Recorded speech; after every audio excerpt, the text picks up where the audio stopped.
How you doing? I'm Big D. What we're going to be working on today is changing out a tool post in a Vevor 7x14 mini metal lathe. Now this is the tool post, and this is the old design, which it is fine. And you could put on a couple of tools, but if you could use a faster method, such as a quick change tool post, well, that's what we're going to change out to. And the one we're going to use is right around $40.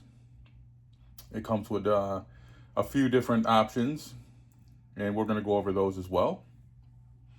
So to remove this, pretty simple.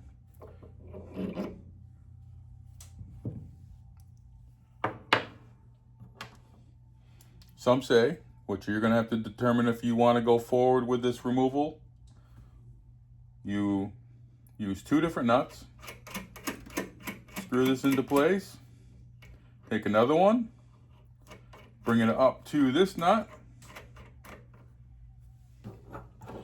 take a couple of wrenches that fit those nuts,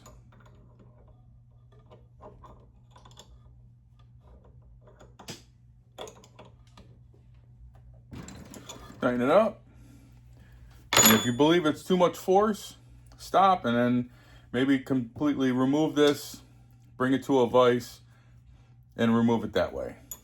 But let's see if there's much pressure here. They say that there's too much pressure and you can damage the machine. Highly doubtful. I mean, this is steel. Yeah, there was nothing. There was almost no force that was needed to remove that. But that's my opinion, and it's up to you.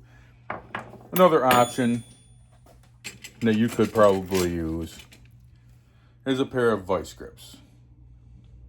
Again, that's something that you'd have to determine.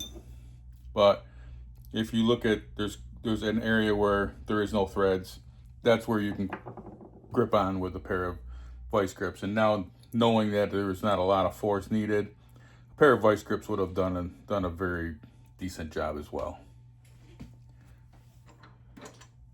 Now there's a detent here. You can remove it, but it's spring loaded. I'm gonna leave it in. With the old tool post, you can see there were spots where that detent could actually be beneficial for you. On the new one, it doesn't have that. But it doesn't hurt by leaving it in.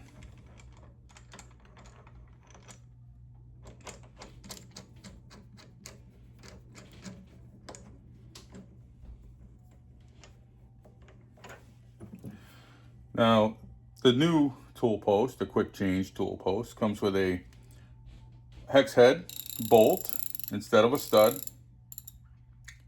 and it's 8mm.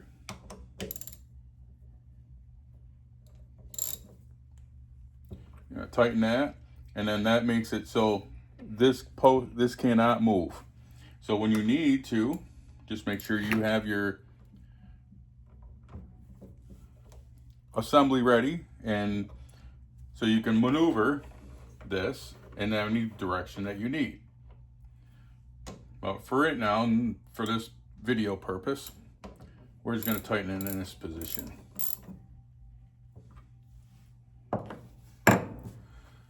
Now, I hope that was helpful. And if you like what you see and you want to see any more videos of this lathe and other ideas that I come up with, or have an idea of what you'd like me to look into, if you need help with something, send me an email, send me a message. You're going to see that we're going to have quite a few things that might interest you. Try to have a great rest of your day. God bless.